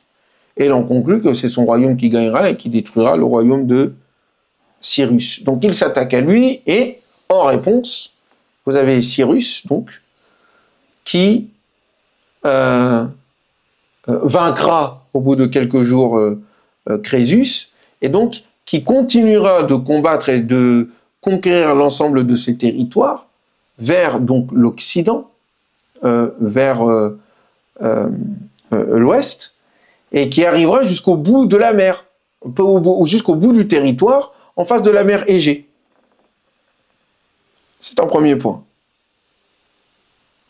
Et donc ces gens-là qui l'ont attaqué, la question est donc posée ici, on comprend pourquoi le propos est indiqué par Dieu subhanahu wa ta'ala en direction de Zulqarnain en disant soit tu châties, soit tu en fais d'eux des gens, tu les traites d'une autre manière, de manière excellente. Et il répond, celui qui est injuste, il sera châtié, et quant à celui qui fait le bien et qui a la foi, voilà, on le traitera bien. Mais c'est par rapport à cette question-là. C'est que le premier voyage qui a lieu, c'est un voyage qui a lieu vers l'Occident. Et il arrive au bout du confin de l'Anatolie, il arrive aux confins de l'Anatolie, et il arrive devant la mer. Et c'est la mer Égée, dans ce qu'on appelle le golfe d'Izmir. Et en fait, le golfe d'Izmir, jusqu'à présent, quand vous y allez, hein, c'est un lieu où un grand fleuve, celui de Gadis, va en fait chuter. Enfin, il y a la mer qui va, comment dire, j'en perds mon terme. Le fleuve se jette dans le golfe d'Izmir, dans la mer Égée. Et quand ce fleuve vient, il vient avec des terres boueuses, volcaniques, qui, s'accumulant au golfe d'Izmir, forment une sorte de grand lac boueuse. Et d'ailleurs, le golfe d'Izmir forme une sorte de lac, parce que c'est entouré de montagnes. Et donc, quand vous allez là-bas, vous avez l'impression que c'est un lac, un grand lac. Vous voyez? Et quand vous vous posez là, le soleil se couche. Vous avez l'impression que le soleil plonge dans la boue. Et ce spectacle-là, vous allez dans Géographique nationale, ou vous tapez golfe d'Izmir, coucher du soleil et autres, eh bien, vous vous rendez compte que quand le soleil se couche, vous avez l'impression qu'il se couche dans un lac de boue. Et c'est exactement la description que porte le Coran. Quand il dit il a trouvé le soleil se coucher dans un lac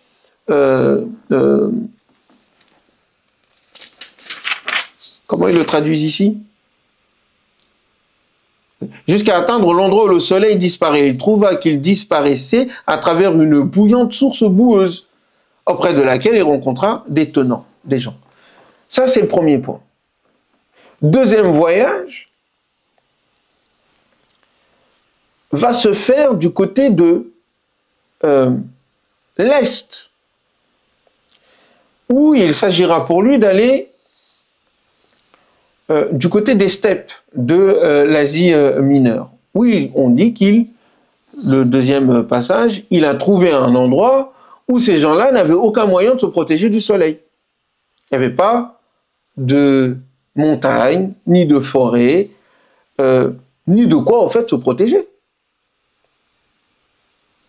Et selon Hérodote, il s'agissait pour Cyrus de protéger ces différentes frontières par rapport aux ennemis qui venaient, les nomades qui venaient de ces endroits-là et qui attaquaient les villes qui étaient proches des frontières. Au passage, certains savants vont plus loin en disant, mais quand il parle de cet endroit qu'il va attaquer, il s'agit au fait de Babylone, puisque c'est exactement cette prophétie qui sera réalisée, prophétie de Daniel qui serait réalisée et par laquelle les enfants d'Israël seront libérés. Un troisième voyage a lieu, c'est le voyage où il y a une montagne, où il dit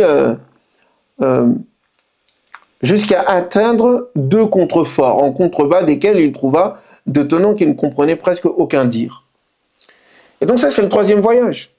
Et ce troisième voyage est indiqué par les différents livres d'histoire qui indiquent qu'à un moment donné, le roi Cyrus a dû aller jusqu'au niveau de l'Arménie, jusque sur les montagnes du mont Caucase, en fait, les montagnes du Caucase, pour barrer la route et empêcher un certain nombre de nomades issus des différentes steppes d'Asie mineure ou surtout d'Asie centrale, pour les empêcher de pouvoir envahir son territoire et de faire du mal aux uns et aux autres. Et les Gog et les Magog, en réalité, ce sont ces nomades-là dont on va parler immédiatement, de qui il s'agit exactement. Ceux-là envahissaient les différents territoires civilisés, pour les mettre à sac, voler les gens et massacrer hommes, femmes et enfants et animaux. Et donc ils vont se retrouver dans un endroit qui s'appelle le passage du Darial. C'est entre la Géorgie et la Russie. C'est un étroit passage. Il existe jusqu'à présent. Où vous aviez, je cherche la page où j'ai écrit tout ça, où vous aviez effectivement cet étroit passage, parce que tout le long de la montagne, il est impossible de la passer. Ils ne peuvent passer que par ce petit passage. Et c'est par là qu'ils arrivaient à entrer pour attaquer ces territoires au niveau de l'Azerbaïdjan qui étaient sous la domination et l'autorité de Dhul-Qarnayn. Et il s'agissait pour lui de les défendre, de les soutenir et de les aider. Et donc c'est ce passage-là qu'il va fermer. Un petit passage qu'il va fermer avec les moyens techniques que le passage du Coran vous a indiqué. Donc il s'agit de Cyrus, premièrement. C'est lui, Dhul-Qarnayn. Et tous les indices, le fait que ça soit quelqu'un de bien, le fait qu'il croit en Dieu, puisqu'il croyait en un Dieu unique, puisqu'il était de la religion perse qui prône l'unicité divine. Et c'est la raison pour laquelle il libérera les enfants d'Israël, puisqu'il s'agit en réalité de la même religion, c'est-à-dire de la même croyance en l'unicité divine. Il s'agit d'un homme puissant à qui Dieu a donné le pouvoir. Et enfin, il s'agit d'un homme juste, dont la justice est chantée même par ses ennemis, que sont les Grecs. Les Grecs qui finiront avec Alexandre le Grand par détruire le royaume perse mis en place par Cyrus, à travers l'un de ses successeurs, à travers la défaite de l'un de ses successeurs, qui est Darius, par Alexandre le Grand. Donc tous ces éléments-là montrent qu'il s'agit bien de Cyrus, et que si le Coran est resté évasif en n'utilisant que son surnom, c'était parce que les Juifs ont posé la question par rapport à son surnom qui a été posé d'une part, et d'autre part, il s'agissait comme d'habitude pour le Coran de ne pas rentrer dans les détails, mais de donner la moelle de l'histoire, tout en donnant un certain nombre de corrections qui existaient chez les gens du livre. Et donc les gens de Gog et Magog sont en réalité des populations des steppes de l'Asie mineure, vers la Mongolie, et qui ont été les sujets ou les acteurs de plusieurs invasions qui se sont faites à travers l'histoire. Et les historiens en ont compté 7. Si vous vous souvenez bien, quand on faisait des cours d'histoire, on se souvient des Huns qui ont mis à sac Rome avec Attila. On se souvient de Gengis Khan, qui vont détruire Bagdad et la civilisation arabo-musulmane. Eh bien, ce sont ces mêmes populations-là, en fait, qui, depuis des siècles, à un moment donné, sortent de leur territoire et se mettent à envahir les autres territoires beaucoup plus civilisés. Vous aviez déjà, avant même les époques où on commençait à écrire, dans des siècles extrêmement reculés, vous aviez déjà des invasions et des migrations de ces différentes tribus, donc avant l'époque historique, qui venaient du nord-est de l'Asie et déferlaient et descendaient vers l'Asie centrale. Les Turcs actuels sont issus de ces contrées éloignées qui, de siècle en siècle, partaient de l'extrême-orient jusque vers l'Occident, peut-être vers l'extrême-Occident. Et donc vous pouvez comprendre d'ailleurs, dans le sens historique très très lointain, le sens que donne l'adhésion ou pas de la Turquie à l'Europe comme étant la continuité en réalité du déplacement de ces populations vers ces contrées-ci occidentales sur le plan géographique allant de l'Asie, de l'Asie mineure ou de l'Asie centrale jusque vers l'Europe. Donc vous aviez déjà ce premier élément. Et ici, vous aviez une sorte d'opposition qui se faisait entre les sédentaires et les citadins. Vers 1500 ans avant Jésus-Christ, entre 1500 ans avant Jésus-Christ et 1000 avant Jésus-Christ, eh bien, vous avez cette opposition, ce conflit qui se fait entre des personnes qui sont posées, des citadins, qui ont des villes, qui cultivent, qui ont des bestiaux, qui s'installent, et puis d'autres qui sont encore dans un mode de vie nomade où ils sont tout le temps à cheval, toujours en train de se déplacer, et donc étant tout le temps à la recherche de nourriture, d'endroits où pouvoir se sourcer, prendre des sources, se ressourcer, prendre des richesses et partir. Donc cette opposition qui existe jusqu'à présent dans certaines contrées d'Afrique, où vous le voyez aussi dans l'attitude que l'on peut avoir envers les Roms ou envers d'autres catégories de pays, d'habitants ici de pays de l'Est qui refusent de se sédentariser, qui préfèrent vivre dans les caravanes, et puis on a cette attitude de suspicion, voire de contrôle, que les pays ou les villes ont envers eux. Ça, c'est la deuxième donc, invasion entre 1500 et 1000 avant Jésus-Christ. Deuxième invasion, à partir de l'an 1000 avant Jésus-Christ, vous avez donc des tribus sauvages qui continuent de venir de ces steppes d'Asie centrale d'abord, et ensuite ils vont aller vers l'Asie mineure, qu'on appelle les Scythes. Donc les Scythes, pas les Scythes garde des étoiles, hein, Star Wars, hein. C'est des vraies peuplades, qui vers l'an 720 Jésus-Christ vont faire l'invasion de l'Asie mineure, de ces endroits que sont la Turquie actuelle, le Kazakhstan, l'Azerbaïdjan, tout ce qu'on appelle l'Asie mineure. Ces endroits-là vont être envahis par des tribus qui sont issues de l'Asie beaucoup plus lointaine, qu'on appelle l'Asie centrale. Et d'ailleurs, Hérodote en parle dans ses différents livres d'histoire, dans son livre d'histoire, où il parle des frontières assyriennes, des royaumes assyriens qui étaient attaqués régulièrement au niveau de leurs frontières par ces peuplades nomades scythes, et des frontières qui s'allongeaient jusqu'au niveau de l'actuelle Arménie. Et donc, c'est Hérodote lui-même qui le dit, qui parle du passage dont je vous avais parlé, le passage étroit du Darial, entre la Géorgie actuelle et la Russie actuelle, et c'est par là ensuite qu'ils allaient jusqu'au centre du royaume. C'est un lieu qui alors il dit, c'est au centre de la crête du Grand Caucase, entre la Géorgie et la Russie, et c'est vers 600 d'ailleurs 20 avant Jésus-Christ qu'ils vont se mettre à sac, en passant par ce passage-là, la ville de Ninive, qui est la ville qui se trouve en Iran perse. Et après cette invasion, la ville de Ninive n'aura plus les moyens de pouvoir se relever de cette invasion. Vous avez ensuite une quatrième invasion qui va avoir lieu, et c'est la quatrième invasion qui nous intéresse ici. c'est-à-dire l'invasion qui aura lieu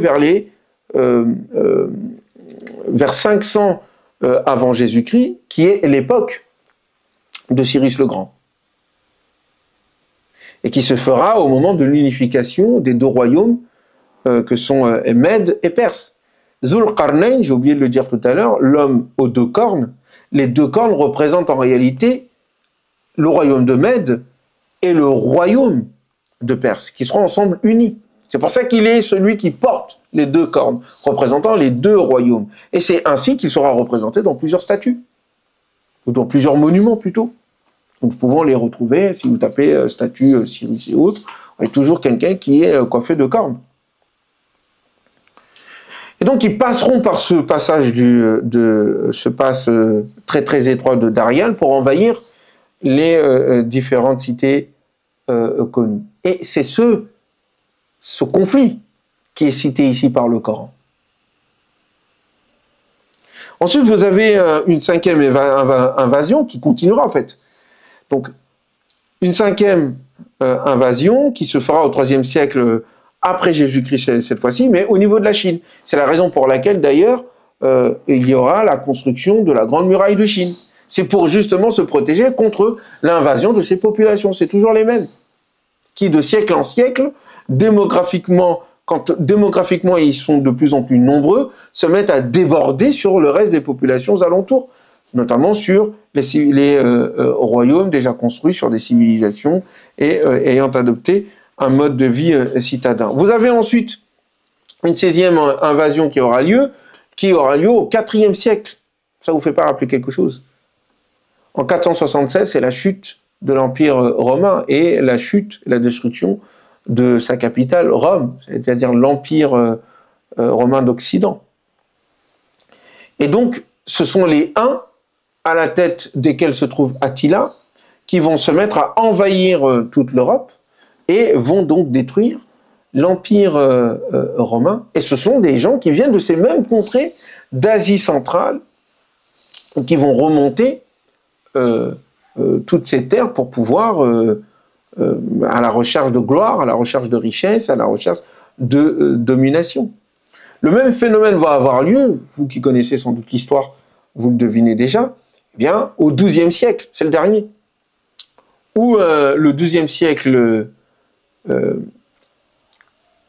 vous verrez Bagdad être mise à sac par Gengis Khan et les Mongols, qui sont des tribus au fait de ces mêmes steppes d'Asie centrale, qui déferleront sur tous les royaumes alentours et iront dans le monde musulman, et nous savons le triste sort qui sera réservé au califat abbasside, la destruction de l'une des plus belles villes du monde, ou la plus belle ville du monde à l'époque, Bagdad, et tous les malheurs que cela va causer sur l'ensemble du monde arabo-musulman à l'époque, qui sera d'ailleurs la fin de toute forme de pouvoir au sein du monde musulman donné sur le plan impérial, donné aux Arabes.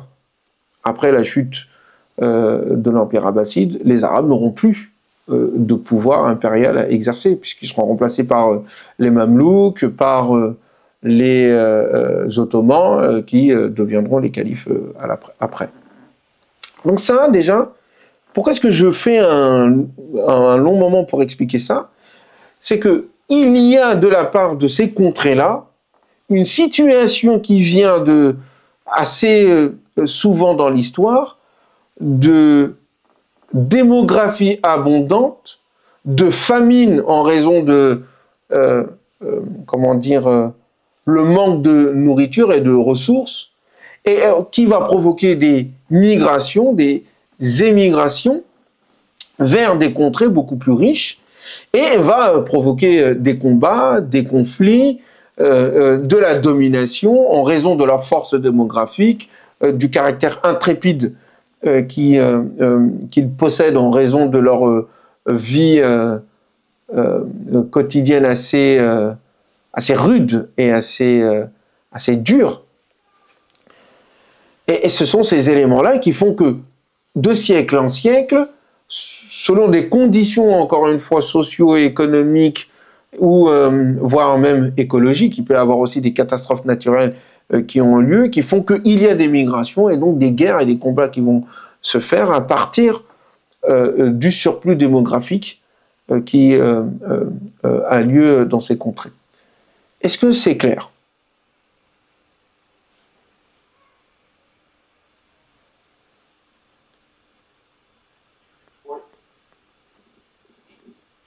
Vous voyez est-ce que c'est clair?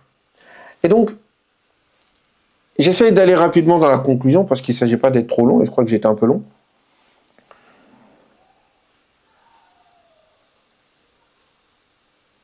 Ce qui est indiqué ici, c'est que Gog et Magog n'est que le nom en réalité transformé de population en population et de génération en génération. C'est le nom qui a été donné à ces populations-là, à ces populations des steppes de l'Asie centrale et de l'Asie mineure. Gog, Magog, les Mongols on avait donné ce nom des Mongols, enfin, il y avait une ressemblance entre le nom de Magog et le nom aussi des Mongols. Ces termes-là que les Perses donnaient, les Iraniens donnaient, vont être réutilisés, latinisés, arabisés, pour donner le nom de Ya'juj et Ma'juj. Très bien. Donc, il s'agit d'êtres humains. Et apparemment, ce qui est prédit, c'est que la fin des temps arrive peu après la dernière grande invasion qui pourrait venir en raison de ces questions historiques, démographiques qui ont eu lieu tout au long de l'histoire, en raison d'un surplus démographique ou pour d'autres raisons, un conflit pourrait avoir lieu issu de ces conditions démographiques, géopolitiques, politiques, socio-économiques, mais à partir de cette contrée de l'Asie. D'aucuns font cette interprétation. Elle me semble plus plausible. D'autres, donc cette interprétation, c'est le monsieur dont je vous ai parlé, qui s'appelle Aboul Kalam Azad, ancien ministre sous Nehru, des questions, je crois, scientifiques ou de la transmission du savoir, et qui a fait ce travail de recherche assez important. Une autre interprétation, une autre compréhension que je vais vous énoncer provient du professeur Haj Mohamed Hamad, dont je vous parle souvent. Lui, il dit que... Bon, déjà, il rejette les histoires mythologiques qui sont utilisées pour interpréter ces passages-là. Et il dit que non, en fait, ce sont des phénomènes naturels. Donc là, je vous ai parlé de phénomènes historiques.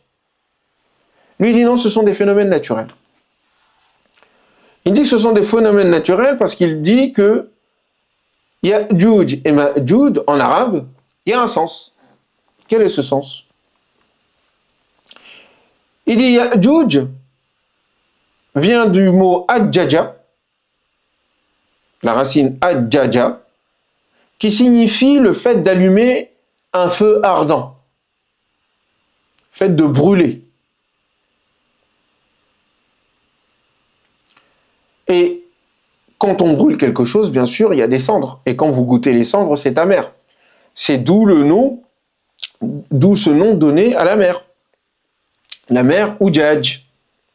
Oujadj, la mer salée, dont l'eau est amère. Ça vient de là.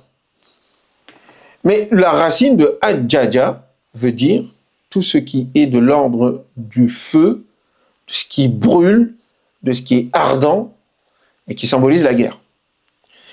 Donc lui, il va dire qu'au fond, c'est un phénomène naturel, volcanique, qui déferle sur les populations et détruit tout.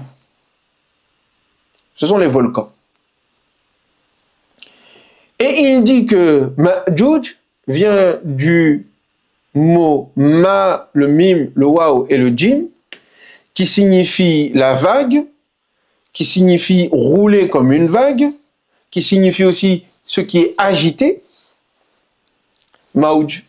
Là, c'est le même mot qui est utilisé quand on parle de les grandes vagues qui vont à un moment donné s'interposer entre Noé et son fils dans la sourate Hud.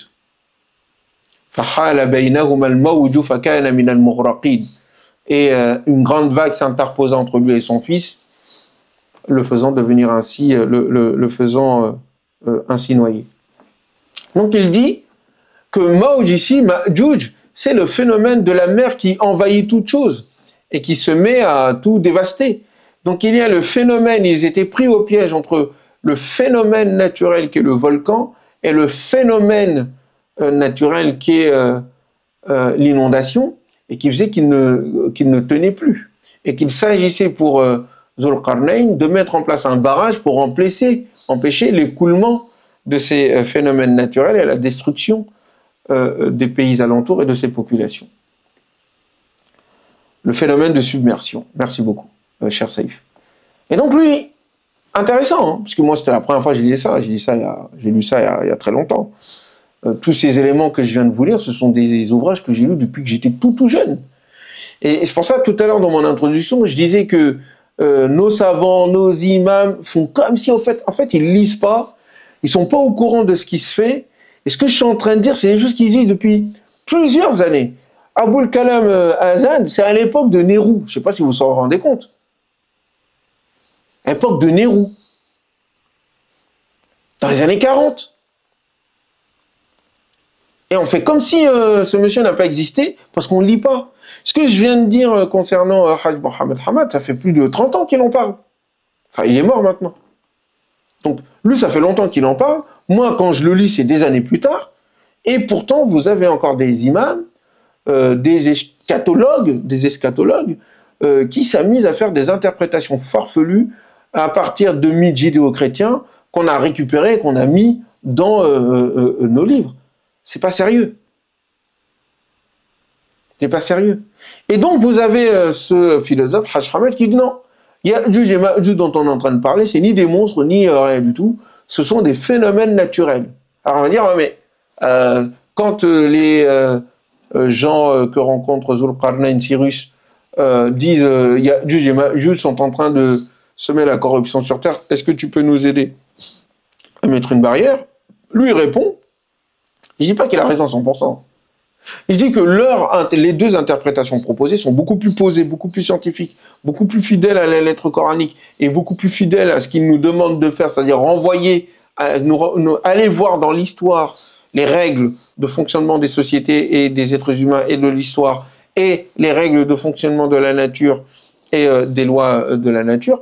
C'est beaucoup plus proche de cette vision-là que les histoires qui nous sont racontées. Et donc, lui, il dit, ce sont que ces êtres humains-là, qui ne comprenaient pas grand-chose, en fait. C'est ça qui est indiqué. Et on a du mal à parler avec eux. C'est qu'ils avaient un langage qui était le leur, et ce pas des gens qui étaient très fut-fut. Donc, on parle de temps extrêmement reculé, où la civilisation n'a pas atteint toutes les contrées de la planète, et tous les endroits où les êtres humains vivent. Et donc, il dit que ce sont des gens qui ne comprenaient pas grand-chose. Et donc, lui, il dit que, étant donné que c'est ce type de personnes que vous aviez, eh bien, ce sont des gens qui personnifiaient, au fait, les éléments de la nature.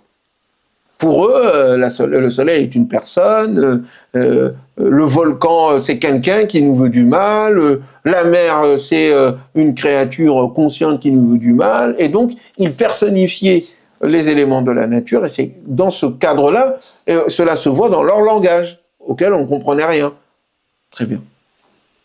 C'est une interprétation. Je pense que les données historiques proposées par Aboul Kalam Azad sont plus solides et permettent de mieux comprendre une histoire qui est racontée par le Coran, mais qui renvoie à une réalité historique dont on peut comprendre les éléments si nous faisons un travail profond. Mais la proposition et la méditation proposée, et je dis pas interprétation, proposée par Hajj Mohamed Hamad, s'appuie quand même sur la racine des mots. Et qu'effectivement, Adjaja et Mawaja ont un sens. Et c'est le sens du feu qui ardent, qui déferle, ou de l'eau qui inonde et qui détruit. Alors quelqu'un, et c'est moi qui propose cela, on pourrait dire, peut-être que c'était une image qui s'accordait le mieux au type de déferlement que faisaient subir sur ces populations les envahisseurs, Ya'juj et Ma'juj, qui venaient avec un tel nombre et submergeaient à tel point les différentes armées qui étaient en face d'eux qu'on avait l'impression qu'ils venaient déjà avec le feu, les flammes, la destruction, le feu ardent, et venaient dans ces populations-là, dans ces territoires-là, comme un flot d'êtres humains qui déferlait sur eux, comme l'eau ou la mer déferle sur les contrées. On peut le comprendre comme ça aussi. Pourquoi pas?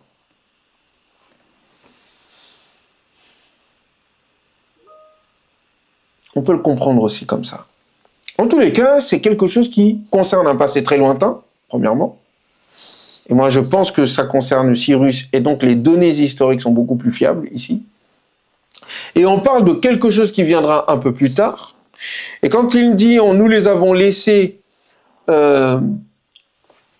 Yamouju ba'duhum wa tarakna ba'dahum yawma'idin yamouju fi ba'd. Et ce jour, nous les avons laissés, parce que là il le traduit par nous les laisserons les uns déferler sur les autres. Je ne sais pas si Mawj ou Yamouj ici, on peut le traduire par déferlement, les uns sur les autres. Mais en tous les cas, il y a l'idée de quelque chose qui s'agite, de quelque chose de nombreux, de quelque chose qui est de l'ordre de la multiplication, qui déborde et qui déferle. Est-ce que ça veut dire qu'il indique l'importance du développement démographique qui arrive régulièrement dans l'histoire, dans ces contrées-ci géographiques du monde? Peut-être. Peut-être. Et qui fera donc en conséquence l'objet de déferlements futurs? Peut-être aussi. Et que quand on a un hadith rapporté par Muslim, où le prophète, sur le la paix, se serait réveillé avec frayeur en disant « Malheur aux Arabes pour un jour qui approche », la barrière qui empêche le déferlement de Ya'juj et Ma'juj a été ouverte comme ceci, et il fait un rond avec sa main. Et donc il y a certains interprétateurs, dont un monsieur dont je lisais le livre hier, disait pour lui que c'était une prophétie qui indiquait ce qui arrivera aux compagnons du prophète, aux Arabes, avec la venue des Mongols qui vont détruire l'empire arabo-musulman, l'empire abbasside, donc la civilisation arabo-musulmane. Peut-être. Peut-être. Ici, je reste prudent, je ne dis pas que c'est faux, je ne dis pas que c'est vrai. Mais je dis que tout simplement, nous, aujourd'hui, dans le monde dans lequel nous nous trouvons, nous amuser à réinterpréter les choses à l'aune de ce qui pourrait arriver au jour dernier, en anticipant ce jour dernier, en disant qu'en fait on est proche du jour dernier, être omnubilé par la fin des temps, la fin de l'histoire, et tout ce délire autour de... Il faut hâter carrément, pour d'autres religieux, hein, il faut hâter la venue du Messie, la venue de la fin des temps, ou à chaque fois interpréter les catastrophes dans lesquelles nous nous trouvons, à l'aune de l'idée que nous sommes à l'approche de la fin des temps et que donc il y a une sorte de fatalité qui se fait, c'est ça que je refuse. Ces passages-là ne sont pas interprétés, à coller sur la réalité d'aujourd'hui en disant que les Gog et les Magog c'est les Occidentaux, ou les Gog et les Magog c'est ceux qui viendront après le Dajjal et l'Antéchrist et l'ensemble de l'Occident, ou ceux qui résistent aujourd'hui au Léviathan, c'est le Béhémoth, et puis des monstres mythologiques qui existent dans l'Ancien ou le Nouveau Testament, que l'on réutilise comme grille d'interprétation des essences même des différents peuples. Ça, je le refuse. L'histoire fonctionne selon des règles et selon des lois que le Coran nous demande d'étudier pour construire en conséquence une stratégie, une vision, en vue de réaliser ce que nous pensons être notre mission, oui. Et il ne s'agit pas de rejeter ce qui est de l'ordre du mystère et de l'invisible. Il s'agit de ne pas dire que le mystère n'est pas mystère et de le remplacer par nos interprétations pour ensuite nous construire un monde mental et une vision du monde qui est fondée sur des élucubrations et qui ne sont fondées sur rien du tout. Le Coran, quand il nous propose le monde, il nous propose d'étudier le monde, certes à partir des grands principes, de la croyance et de la vision qu'il nous propose, mais il nous propose une croyance et une vision qui ne va pas à l'encontre de ce que nous connaissons du monde. Et il nous dit, le mystère dont je vous parle à travers les mots qui sont les vôtres, vous n'en connaîtrez jamais la réalité tant que ce n'est pas encore là, tant que ça n'est pas encore venu. Il nous raconte des choses qui vont effectivement avoir lieu au jour dernier, mais il ne nous raconte pas des histoires de bonhommes qui vont s'entretuer et qui vont essayer de prendre des sabres, des chevaux, des butins à partager, un shaitan qui va crier là-bas, les gens et qui reviennent en courant, des monstres qui vont déferler partout, et puis un prophète qui va partir avec ses compagnons au haut d'une montagne, tout le monde va mourir, et ensuite il y a du ciel un liquide humain, dont je n'ose dire le mot, qui sert à faire des bébés, qui va tomber du ciel. C'était dégoûtant, ça. Bref. Et c'est pas sérieux. Et donc, ils prennent ces histoires-là pour en faire une base, pour analyser notre rapport avec l'Occident, notre rapport avec les États-Unis, la venue de Donald Trump, un peu comme les intégristes, protestants, se mettent à réinterpréter l'histoire, mais dans le sens à partir des mythes judéo-chrétiens, récupérés encore une fois, des mythes mésopotamiens qui ont falsifié le message de Noé, et que Moïse, à travers la Torah, va essayer de sauver, de synthétiser, comme le Coran le fait avec l'ensemble des histoires de la religion, mais la Torah va elle-même être falsifiée par l'introduction de ces mythes mésopotamiens qu'il était venu à un moment donné corriger et que nous retrouvons jusqu'à présent dans nos histoires. Nous, heureusement, dans le Coran, ça ne peut pas rentrer. C'est malgré nous que ça ne peut pas rentrer. C'est pas grâce à nous. Mais ça a pénétré dans tout un tas de hadiths qui sont plus ou moins vrais, et ça a pénétré aussi dans un tas d'interprétations qui sont issues de cette vision du monde judéo-christiano-mésopotamien. Et donc il faut à un moment donné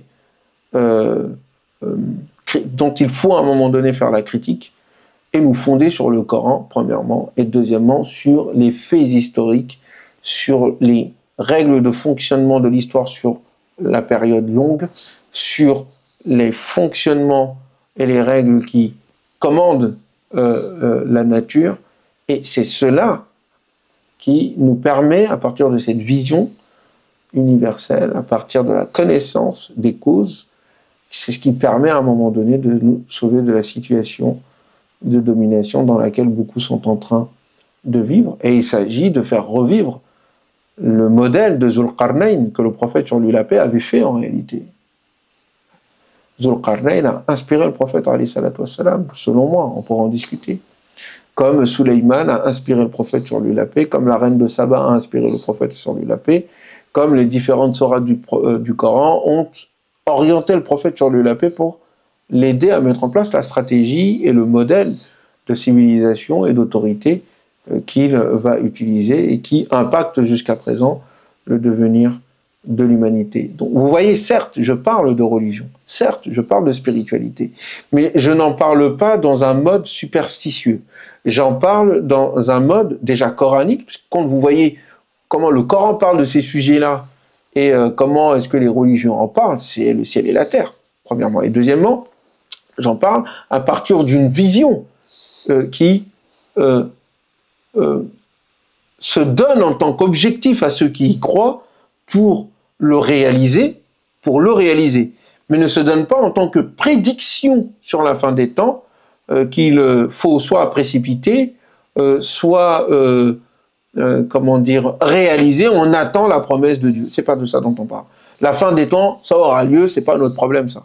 Nous, ce qui nous concerne, c'est ce qu'on doit faire maintenant et comprendre la stratégie globale à partir de la vision du monde qui nous est donnée à travers l'idée de l'unicité de Dieu, l'idée de l'unité de l'humanité, l'idée de la dignité de tous les êtres humains, l'idée de le fonctionnement de l'univers selon des lois et de règles que Dieu a établies, selon l'idée de sunan, de règles, de traditions qui orientent et dirigent les événements de l'histoire. C'est toutes ces compréhensions, ces principes qui aident ensuite à établir un ordre mondial, régional, comme Zulqarnain, comme le prophète, comme Salomon et d'autres, ou d'autres grands États qui ont su réussir à imposer un certain ordre du monde, fondé sur la justice et la fraternité humaine. C'est de cela dont il s'agit. Je m'arrête ici. J'étais un peu long, pardonnez-moi. Bon, on sort des mythes, premièrement, et on sort aussi des interprétations géopolitiques ou idéologiques d'aujourd'hui. En fait, on est pris au piège. C'est là où peut-être que j'aurai l'occasion de voir avec notre frère Youssef Indy et d'autres. Hein. Pour moi, on est en train de répéter le même piège intellectuel et méthodologique dans lequel on se trouvait à l'époque médiévale. C'est-à-dire le fait d'avoir pris pour argent comptant les histoires et mythes issus de l'héritage judéo-chrétien, qui ont envahi ensuite les livres de tafsir, les livres de commentaires du Coran, la conscience musulmane, les hadiths, etc., d'une part. Et aujourd'hui, en fait, on fait la même chose, mais d'un point de vue laïque séculier. Mais c'est toujours la même source, au fait, qui nourrit nos esprits. Et ce, dans le délaissement complet des orientations du Coran.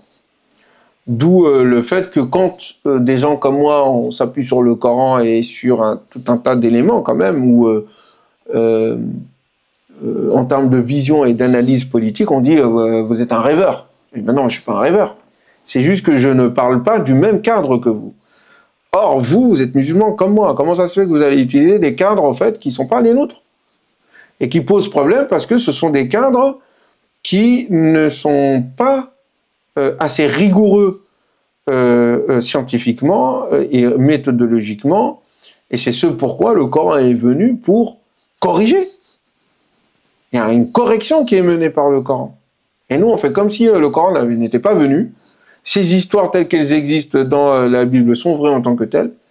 Et ensuite, on fait comme nos amis juifs et chrétiens, qui font une réinterprétation de leur univers à partir de ces mythes, mais qui sont problématiques. En termes de vision de l'être humain, de vision du monde, de vision des différents peuples, ou l'idée de peuple, d'unité du monde et de l'humanité n'existe pas. Il y a pas vous ne pouvez pas tirer de la Bible une théorie qui englobe l'ensemble de l'humanité en tant que famille humaine. Il n'y a pas. Et il y a toujours des histoires un peu, qui sont pas, je dirais, rationnelles, scientifiques. C'est pas fondé sur, comme le Coran nous demande de le faire, regarder la création, regarder l'histoire, observer les lois de l'univers. C'est pas ça. C'est un univers de miracles. Ça, c'est aussi un élément que j'avais oublié de dire en termes de méthodologie. Le Coran met fin à l'ère des miracles. Ouais. L'ère des miracles, le Coran y met fin. Oui, il y a eu des miracles. Mais le prophète Mohammed, sur lui la paix, le message qu'il amène, met fin à l'époque des miracles. Et donc, le miracle se trouve où? Il se trouve dans l'ordre de la création même. L'ordre de la création sont les preuves de la véracité du prophète sur lui la paix, sont les preuves de la véracité du Coran, sont les preuves de la vérité que Dieu subhanahu wa ta'ala veut nous enseigner. C'est tout. Étudier le monde pour que vous accédiez au Créateur du monde. Et donc ces histoires-là, on n'est plus là-dedans. Dans ces histoires-là, on est dans l'avant-Coran. C'est-à-dire dans l'époque où on croit au miracle, à plein d'autres choses qui sont racontées dans ces histoires-là et qui ne sont pas passées sous le crible de la critique coranique.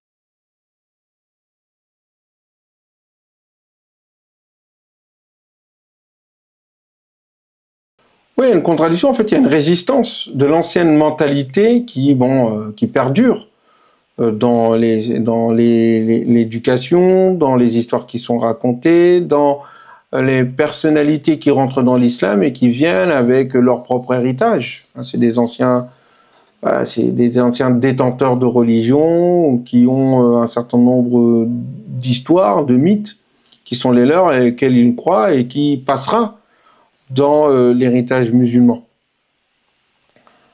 On va dire que c'est normal.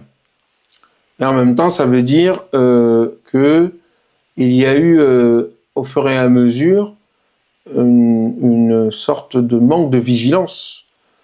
Il y a eu de la vigilance, parce qu'il y a des gens qui ont critiqué ça, mais c'est passé par divers canaux, soit le canal rationnel philosophique, ésotérique, soufi, soit le canal, j'ai dit canaux, soit le canal traditionnel, littéraliste, mais qui donc va prendre la forme d'une tradition pour passer dans la conscience musulmane, ou va prendre la forme d'une explication logico-rationnelle, mais cachant en fait un mythe religieux. Et va passer aussi dans la conscience musulmane. Prenons par exemple le cas du hadith que tu viens d'indiquer.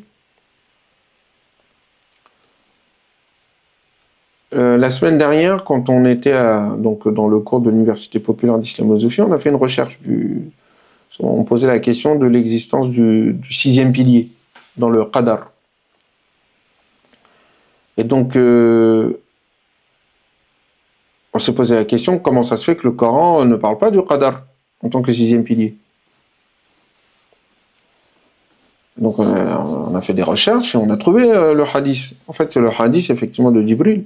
Bon, déjà, effectivement, le hadith, Jibril qui vient, donc il se montre aux gens. Bref.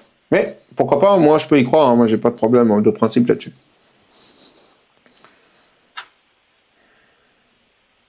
Mais c'est vrai que, voilà. Et deuxièmement, l'affaire du qadar, en fait, le hadith, on se rend compte que ça a une histoire politique. Puisque le hadith est rapporté par Ibn Omar, et c'est deux personnes qui venaient d'Irak, là où il y avait des conflits, qui disent, on va voir les compagnons, on va à la Mecque, on va voir les compagnons du prophète, pour leur poser des questions sur cette secte, entre guillemets, ce mouvement qui s'appelle Al-Qadiriyya. Al-Qadariyya. Et donc Al-Qadariyya, ce sont ceux qui dénoncent l'idée de fatalisme et disent que l'être humain est responsable de ses actions et il est capable d'influencer son destin. Et donc avec les conflits que ça a face aux Omeyyades qui ont un discours fataliste. Eux, ils disent que le destin a fait qu'on est au pouvoir, et quand on fait le mal, c'est Dieu qui l'a voulu, et quand on fait le bien, c'est Dieu qui l'a voulu, et donc on ne peut pas remettre en question la décision de Dieu, donc il n'y a pas de contestation à faire de ce que nous faisons du pouvoir. Donc leurs opposants sont les qadarites. Donc ce sont donc des gens qui sont contre le qadarisme, qui vont voir Abdullah ibn Omar, et Abdullah ibn Omar leur dit, dites-leur de ma part que je n'ai rien à voir avec eux, ni Dieu, ni son prophète, etc., etc., et qu'ils n'iront jamais au paradis, même s'ils faisaient une sadaqa d'un équivalent de la montagne de Uhud en termes de poids d'or. Et donc j'ai entendu le prophète alayhi salatu wassalam, et il raconte le hadith. Et dans ce hadith, il rajoute le qadar, en tant que croyance, sixième pilier de la foi. Sauf que le même hadith est raconté par Abu Huraira dans une autre version, deux autres versions d'ailleurs, deux autres hadiths, qui racontent le même événement. Et il n'y a pas le qadar. Très bien. Donc déjà, ce que j'essaye de dire par là, c'est que ça doit éveiller à un moment donné les soupçons. Tu dis, oh, il y a un problème ici. Et le fait est que nos savants, nos imams, ne font pas ce travail de recherche. Moi, je l'ai fait facilement. Je me suis dit, bon, je vais quand même vérifier cette affaire, parce que comment ça se fait que le Coran nous parle à chaque fois de 5 piliers de la foi, il ne parle pas de 6e. C'est pas normal. Il parle de taqdir, mais il ne parle pas de qadar dans la liste. Pourquoi? Comment ça se fait? Et donc, vous faites cette recherche. Et effectivement, l'affaire de Djibril qui vient, qui pose ses genoux, eux, ils voient Djibril directement. Bon, peut se poser des questions. Ou d'autres types de hadiths qui vous parlent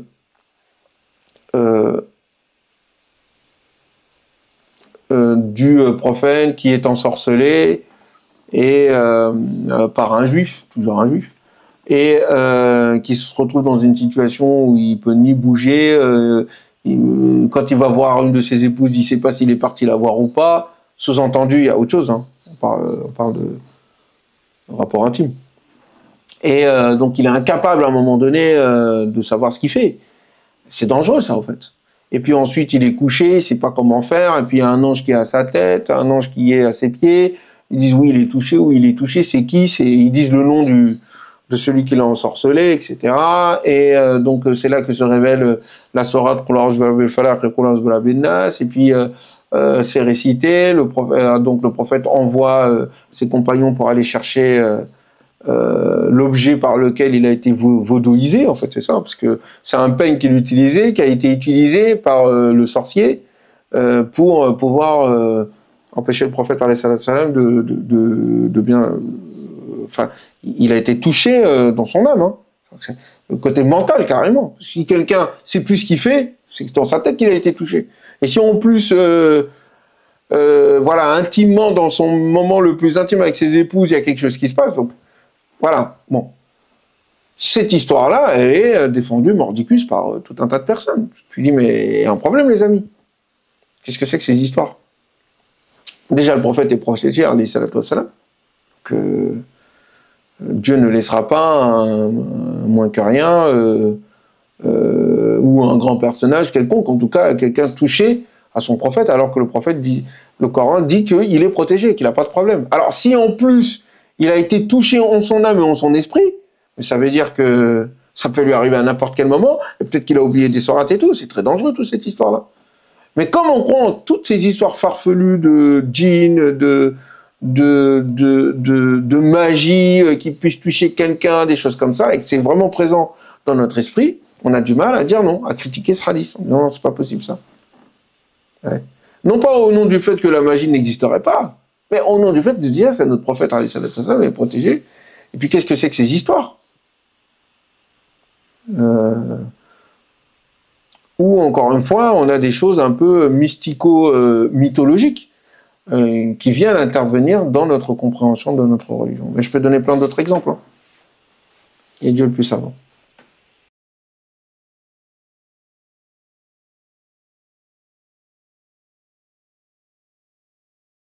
C'est une personne qui a la foi, qui a la maîtrise du monde.